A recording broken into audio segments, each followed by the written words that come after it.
Boa tarde, pessoal. Bom dia, boa noite. Não sei aonde você está agora, mas nós estamos no nosso terceiro módulo de nutrição e óleos essenciais. Mais uma vez, gostaria de agradecer a Tabata, que é a nossa aromaterapeuta aqui, que me convidou como nutricionista para eu dar uma opinião, para eu dar uma visão da nutrição e os óleos essenciais. E essa terceira aula, a gente vai falar sobre a suplementação dos óleos essenciais dentro da nutrição, como a gente poderia encaixar e quais são as principais queixas dos pacientes quando a gente se trata de suplementação. Então, quando a gente fala suplementar, a palavra significa, como eu diria, encaixar aquilo que está incompleto. Porque quando a gente faz uma dieta, uma associação também da dieta com a atividade física, e a gente tem que considerar alguns fatores, que é sono, que é objetivos como aumento de massa magra, perda de peso. E a gente tem que entender que cada pessoa é diferente. Então, a gente tem gêneros, né? Então, tem mulheres que são mães, treinam, trabalham muito, pessoas que também trabalham em períodos de 24 horas. Então, cada pessoa tem a sua especificidade. Pensando nisso, a suplementação, ela vem trazer para nós uma forma de facilitar a complementação dessa alimentação que às vezes é incompleta devido a todos esses fatores. E quando a gente fala de queixas e relacionadas à necessidade de suplementar, a gente tem a principal queixa dos pacientes, que é o processo, né, nesse processo de desenvolvimento, que é a indisposição, associado-se aí a insônia e queixas intestinais, consequentemente interferindo aí na perda de peso. Então, a aula de hoje tem como objetivo entender a suplementação dentro desse processo, e aí onde os óleos essenciais se encaixariam neste processo, tá? Então, a partir do princípio da suplementação, as queixas dos pacientes, como eu havia falado, estão ligados principalmente ao fator disposição. E aí, falando de disposição, a gente não pode esquecer dos alimentos, né? Dos alimentos que envolvem esse processo de disposição, que nada mais é do que a serotonina e também alimentos que melhoram o funcionamento desse intestino para que essa serotonina ela esteja presente no nosso organismo. Então, esses alimentos banana, castanha do Pará, caju, grão de bico, lentilha, kiwi, coco, cacau, leite de coco, leite de soja. De uma forma geral, esses alimentos eles contribuem bastante para a liberação de serotonina. Quando a gente também ainda fala da suplementação para estímulo de serotonina, a gente utiliza principalmente a vitamina D, o ferro, o cálcio, a vitamina C, zinco, magnésio e as vitaminas B1, B2, B6 e B12. Lembrando que a vitamina D ela tem a sua absorção de 80% a 90% através do sol. O ferro, a gente não encontra ele na forma sua inteira, vamos dizer assim, com absorção total nos vegetais. A gente tem ferro, mas é o ferro não M nos vegetais. Por isso, se você não consome alimentos fontes de animais, você precisa suplementar, às vezes, o ferro quelado, que é o ferro que se apresenta nas carnes, né? O cálcio, ele é um mineral importantíssimo aí para o nosso desenvolvimento, não só ósseo, mas para a contração muscular. E ele está presente nos nossos vegetais verdes escuros e também nos laticínios. A vitamina C, ao contrário do limão e laranja, que são os mais citados fontes de vitamina C, a gente também encontra ela no caju, na cerola, no morango. O zinco, magnésio, fósforo, potássio, manganês, sódio, eles são minerais, mas principalmente o zinco e o magnésio, que estão também presentes no processo de necessidade de melhorar a disposição. E as vitaminas do complexo B. Até coloquei acima aqui do nosso slide o óleo essencial de tangerina, que seria uma forma de suplementar associado dessas vitaminas. E aí, falando dos nossos óleos essenciais, dentro dos estudos que eu captei, o óleo de tangerina, o óleo de laranja e o de hortelã-pimenta, o bergamota, todos eles estão relacionados e associados para o processo de melhora de disposição. Então, nesses quadros que eu coloquei aqui, que eu printei, né, e coloquei aqui, ele está orientando a forma de uso do óleo essencial de tangerina, na forma de difusor, de inalar, de massagem também, na forma de ingestão. E também a gente tem que lembrar que a forma de associar esse óleo essencial com a alimentação seria nos momentos que o seu paciente nutricionista, né, você que é nutricionista está escutando essa aula, no momento que ele sente o maior pico de ansiedade, ou no momento que ele tenha maior processo de indisposição. A gente tem que lembrar que tem muitas pessoas que trabalham de madrugada, pessoas que utilizam ônibus, transporte público. Então, qual que é o horário que esse seu paciente ele tem maior pico, né? Na hora que sai do trabalho, ou algumas pessoas ficam, inclusive, muito ansiosas ao chegar ao trabalho. Então, esses momentos seriam momentos interessantes para a gente estar utilizando esses óleos. O óleo de hortelã-pimenta, inclusive, ele foi citado em vários estudos para objetivo não só de disposição, mas para perda de peso. Mais para frente a gente vai estar falando muito deles aqui, tá? Alimentos para disposição. Então, a gente está falando de suplementação e a gente tem que entender que os alimentos e os óleos essenciais, eles têm que ser sinérgicos, tá? Então, eu vou dar um exemplo assim. Quando você presenciar um paciente ou uma pessoa que tem muita ansiedade, a gente tem que lembrar que todo paciente ansioso, ele tem que estar um pouco distante de alimentos que são muito energéticos. Ou seja, por exemplo, o chá verde, como eu coloquei aqui, ele melhora a disposição. Só que uma pessoa que já é muito ansiosa, utilizar o chá verde associado de um óleo que vai deixar ele mais ansioso, por exemplo, um óleo, vamos colocar o óleo de hortelã-pimenta, né? Eu uso óleo de hortelã-pimenta. Apesar dele melhorar a nossa concentração, se o paciente estiver muito ansioso, associar ele com chá verde de hortelã-pimenta, às vezes pode gerar mais ansiedade. Importante também a gente evitar de utilizar esse tipo de óleo no final do dia, né? A gente falou dos horários, né?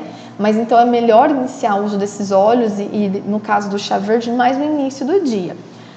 Às vezes a gente fala de falta de disposição, como eu falei no início, muitos dos casos é pela falta de vitamina D. Porém, muitas pessoas também não comem suficientemente a energia necessária para ter um bom dia. Então, por isso eu coloquei o mel, o morango, acerola, caju, limão, o atum e a sardinha. Quando a gente fala de proteínas e disposição, a gente tem que consumir alimentos que geram menos processo digestório lesionativo. Por que eu estou falando isso? Porque todo alimento que gera excesso de energia, ou seja, a gente tem que entender que quando a gente come, nosso corpo também gasta energia. Então, energia desnecessária, a gente tem que consumir alimentos que têm uma boa digestão, para aí sim a gente ter uma sobra de energia. O ovo e o fígado, como você já deve ter ouvido falar, é um dos alimentos mais ricos em vitaminas e minerais, por isso eu coloquei aqui. A batata doce, não por questões de emagrecimento, mas é porque ela é um carboidrato que dá energia por mais horas. E a cenoura, lembrando que ela tem uma cor alaranjada, então a gente tem aqui o beta-caroteno, que é importantíssimo no processo de disposição. E a beterraba, que é um super alimento, além de ser um alimento que tem ferro, é um alimento que tem a palatinose, que é um carboidrato importante para dar de energia a longo prazo, e também ela tem a beta-vulgaris, que é uma substância vasodilatadora. E aí, quando a gente também fala de indisposição, a gente tem que ver a causa dessa indisposição, que na maioria das vezes é a insônia. Então, eu selecionei aqui os alimentos e os chás, que são importantes para a insônia, e também os óleos essenciais que podem ser associados a esses chás, por exemplo, tá? Então, os óleos essenciais de sândalo, camomilha, sálvia, lavanda e bergamota. A forma de usar. Como vocês que já estão dentro da aromaterapia há muito tempo, ou estão iniciando, sabem que a gente pode utilizar eles de diversas formas. Então, através de chás, colocar, por exemplo, pingos, né, de lavanda, ou bergamota, ou sândalo no próprio chá, na forma de massagem. Eu uso muito colocando no meu travesseiro, né, no caso do lavanda, e o aromático eu uso do difusor. Eu gostaria muito que vocês pudessem pesquisar e falar, né, com as pessoas que vocês têm essa questão de falta de sono sobre uma coisa chamada higiene do sono. Não adianta a gente, por exemplo, usar óleo essencial, usar medicação, usar alimento, se a gente fica com um celular o tempo todo, né, ali na luz. A luz, ela atrapalha a liberação de melatonina, que é um hormônio que regulariza o nosso sono, tá? Então, respirar, apagar a luz, se acalmar, ajuda muito nessa terapia do sono. E uma das queixas mais graves que a gente tem no nosso consultório, e que a gente não pode esquecer disso, porque não adianta falar sobre suplementação, sobre alimentação, se a gente falar do principal órgão que absorve toda essa informação, que é o nosso intestino. Então, a digestão, ela envolve também, eu diria que é o primeiro processo, né, do nosso alimento, é o processo digestório. Então, tem muitas pessoas que antes mesmo de fazer a digestão já tem problemas no processo mastigatório, né, de mastigar, de de consumir esse alimento às vezes com líquido, de comer muito, às vezes de comer pouco. Todo esse desequilíbrio de volume de alimento, de mastigação, interfere sim no processo final, que é a absorção de nutrientes. Então, quando a gente entende de queixas intestinais, a gente aponta alguns processos, que muitas das vezes a pouca ingestão de água, falta de consumo de frutas. Infelizmente, a gente tem muitas pessoas que disseminam informações erradas. Então, para a gente ter um bom consumo de frutas, a proporcionalidade seriam de 4 porções por dia, e de vegetais 2 a 3, e isso somaria-se para nós uma necessidade de ingestão de fibras de 25 a 30 gramas de fibras. Um fator muito importante também é o fator ambiental. Então, por exemplo, alimentos contaminados, ambiente com negatividade, né? Por exemplo, barulho, calor, ambiente com pouca higiene, tudo isso gera para nós uma resposta ao nosso organismo de forma de combate. Então, a gente tem o sistema inato, né, e o sistema adaptativo, que ele muda constantemente de acordo com a exposição do seu corpo a um ambiente, a um alimento e a uma situação. Então, a gente faz uso de óleos essenciais, se alimenta bem, mas a gente almoça ou janta, faz as refeições em um lugar barulhento, num lugar estressante. Então, tudo isso tem a ver também. Os alimentos, e aí que a gente poderia falar sobre a contribuição da melhora desse intestino, né? A gente chama os pré-bióticos, que são alimentos ricos em fibras, e os probióticos, que são os nossos lactobacilos. Também é importante associar um bom consumo de água, isso a gente não pode cansar de falar, e uma boa noite de sono. E aí, quando a gente fala de digestão, a gente tem algumas enzimas naturais que podem ser inclusive associadas aos óleos essenciais que contêm essas enzimas também, que é o abacaxi, o limão, o mamão, o fígado. O abacaxi, ele tem a bromélia, o limão de limoneno, o mamão a papaina, e o fígado também tem uma enzima que ajuda na digestão. Então, por exemplo, o Zenguest, que é um óleo essencial que ajuda na digestão. A gente associar, por exemplo, um chá de abacaxi, um suco de abacaxi com esse Zenguest, né? Ou, por exemplo, a gente fazer uma salada de frutas que tem, por exemplo, mamão, e pingar umas gotas de Zenguest, ou picar o próprio mamão. Também falando sobre digestão, esse estudo que eu coletei, um estudo de 2015 a 2016, que mostrou em 16 ensaios clínicos que colocaram o uso de óleos essenciais hortelã-pimenta com revestimento entérico e compararam-se a pessoas que não usaram para síndrome de intestino irritável. Essa meta-análise, lembrando que meta-análise é uma associação de mais de 100 estudos com bastante confiabilidade, mostrou que as pessoas que utilizaram o óleo de hortelã-pimenta para síndrome de intestino irritável teve um resultado muito significativo de curto prazo, no caso de sintomas de má digestão. No caso do estudo, ele salientou que a utilização do óleo de hortelã-pimenta ele foi a longo prazo, porém o resultado é de curto prazo. Por quê? Porque o nosso intestino ele se molda a cada 3 dias, então a mesma proliferação bacteriana de um dia não vai ser a mesma depois de 3 dias. Então, no caso do estudo, eles utilizaram um placebo, né, o grupo controle com 72 participantes, e mostraram que o grupo que usou hortelã-pimenta teve bons resultados na síndrome do intestino irritável. Também foi utilizado na retocolite ulcerativa, além de óleos essenciais, né, o de óleo de abacate, gergelim, azeite, e o de hortelã, o patchouli, o olíbano. Todos esses óleos mostrou também que o uso de curcumina, quercetina, extrato de gengibre também melhoraram muito a retocolite ulcerativa, tá? Lembrando que é importante, antes da indicação, a gente ter uma comunicação desses óleos essenciais para o médico ou nutricionista que está acompanhando. Para quem também não conhece, existe uma outra doença intestinal chamada doença de Crohn, que ela é um grau, eu diria, mais elevado das doenças relacionadas ao sistema digestório, né? Que ela envolve toda a parte de digestão que vem às vezes até do esôfago, até a região de ânus, e alguns alimentos são proibidos nessa dieta, né? Que a gente chama dos alimentos de food maps. Porém, a gente também tem, infelizmente, os desconfortos gerados pela ingestão, mesmo que mínima, desses alimentos. E aí, para minimizar os efeitos, foi recomendado o uso de gengibre, alcaçuz, erva cedreira, tussi, também cúrcuma novamente, alcaçuz, própolis e cravo, né? O metilfolato e a vitamina D também, eu queria assim só dar uma observação que no caso do metilfolato nessas doenças, a vitamina B12, né? Ele é uma vitamina que ela é somente absorvida na porção inicial do intestino, por isso é importante aí a frisar a recomendação dela nas dietas, né, de forma suplementar. E o uso de óleo essencial de cravo, de eucalipto e hortelã e olíbano também são muito indicados nesses casos. E aqui eu quis fazer, antes mesmo da gente falar sobre agora os óleos essenciais na suplementação para perda de peso, né, eu destaquei que eliminar o peso ganhado, né, ao longo dos anos é um dos desejos, né, mais almejados pelas pessoas, pois além da saúde, né, a gente sim tem um problema de autoestima, né, porém ninguém escolhe estar nessa condição, né, e devido a essa consequência do aumento de peso, a gente sabe que é associado a outras doenças, e eu digo que muitas vezes pela falta de informação a gente acaba se deixando levar cada vez mais para essa doença, que é uma das doenças que mais tem matado as pessoas, né? E que nenhum desses tratamentos isolados, eles são garantias de cura ou de tratamento garantido, né? Então a gente tem que ter uma associação multiprofissional antes mesmo de a gente estar falando ou indicando qualquer outro tratamento, seja dieta ou óleo essencial. Então, novamente, o óleo de hortelã-pimenta, ele foi indicado para melhora de pessoas que precisam na perda de peso, tá? Ele também resultou num relaxamento de músculos dos brônquios e aumentando as concentrações da ventilação do nosso oxigênio. Por que eu quis, né, salientar isso? Lembrando que o processo de oxidação de gordura é através do sistema respiratório. Então, se a gente tem, por exemplo, um óleo essencial que melhora a qualidade desses tecidos, a gente tem uma melhor recepção, né, dessa troca de oxigênio. Então, portanto, há uma melhora na oxidação lipídica, né?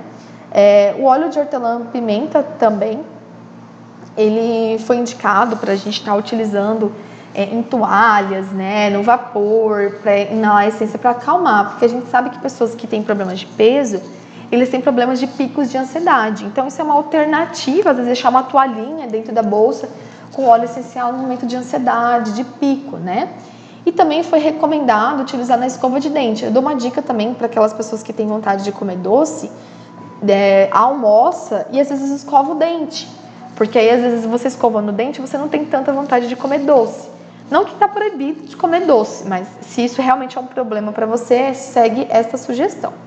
O óleo essencial de limão, porque ele tem aquela substância que vocês conhecem, que é o D-limoneno, que ele é uma substância ácida e ajuda muito na quebra, na digestão de gorduras. Por isso, ele é muito indicado, inclusive, para colocar-se em saladas, tá? O óleo essencial também de toranja, a gente já tinha comentado também. O óleo de toranja ele tem o D-limoneno também, que ele ajuda a limpar as glândulas linfáticas, que é um órgão não, né? Um sistema onde a gordura percorre. Então, se você melhora os tecidos desse sistema linfático, você tem uma melhor circulação dessas gorduras, mais rápido o corpo ele consegue metabolizar essa gordura e gerar fontes de energia. Ele é recomendado, né, na adição de gotas, né, no copo de água, tá? Você pode usar no seu escritório, massagear, colocar no pulmão, né, nessa região pulmonar do peito, principalmente nos momentos de ansiedade, os momentos que você tem vontade de comer doce. E o óleo de gengibre, fazendo um adendo antes da gente falar sobre o óleo de gengibre, ele foi super comprovado para dores musculares. O chá de gengibre, ele melhorou muitas dores musculares de pessoas que praticam esporte. Então, associar ele, né, a algum chá também, né, o óleo de gengibre com o chá de gengibre, uma gota, ajuda muito, porque a sua substância funcional, o gengirol, também é considerado um anti-inflamatório natural e também anti-câncer, né? Então, talvez alguém, né, que esteja nesse tratamento de câncer possa ter benefícios, né? A gente não pode considerar cura, mas melhora no tratamento paliativo do câncer. E o óleo de canela, lembrando que o óleo de canela, ele tem uma contraindicação para pacientes que já estão fazendo uso de hipertensivos. Então, a gente não pode indicar ele, no caso de pacientes que usam remédios hipertensivos, psiquiátricos, a gente tem que tomar um pouquinho de cuidado, porém, ele tem um poder regulatório de insulina e a sua substância funcional, né? E ele é indicado para fazer uso em sucos, em chás, né? Porque essa substância funcional, ela controlaria a nossa insulina. Lembrando que não significa que você usando que a sua insulina vai baixar, que vai baixar a diabetes, mas mostra alguns estudos, inclusive na segunda aula que eu dei, falando sobre o benefício do óleo de canela suplementar ao tratamento de perda de peso. E pessoal, para finalizar, eu gostaria mais uma vez assim de estar agradecendo a Tabata pelo convite. Eu sou nova, como algumas pessoas, porém eu quis trazer aqui informações relacionadas aos estudos científicos e assim, Camila, faltou informação? Não faltou, a questão é que eu tentei resumir as evidências que são mostradas nas referências de artigos, referências que mostram realmente resultados. É importante a gente lembrar que muitos estudos foram feitos em ratos, então por mais que seja muito parecido com o humano, alguns óleos essenciais que foram testados em ratos, a gente tenta não considerar ele como uma verdade absoluta. E esses óleos que eu trouxe para vocês são óleos indicados na associação do tratamento de insônia, perda de peso ou indisposição. Então, se vocês tiverem uma informação a mais, né, claro que vocês complementam com esse estudo que eu acabei de falar para vocês, mas dentro das pesquisas que eu fiz, esses foram os óleos essenciais mais utilizados e mais associados a esses tratamentos. Então, falando sobre, assim, finalizando sobre a questão da perda de peso, né, eu coloquei essa frase para a gente entender que perder peso é muito mais complexo do que a gente imagina, porque cada pessoa é diferente de cada pessoa responde ao tratamento. Então a gente não pode usar a indicação de óleos essenciais como uma receita de bolo. A gente sempre tem que estar embasado como profissionais. Então eu, como uma profissional, eu entendo que nem tudo vai servir para todos, porém a gente sabe que pequenas somas de melhorias já vai ter um resultado muito bom ao longo do tempo. Então, mais uma vez, pessoal, muito obrigada. Espero que vocês tenham entendido, né, a informação que eu quis trazer e façam um bom proveito dessa informação e se aprofundem cada vez mais. Muito obrigada!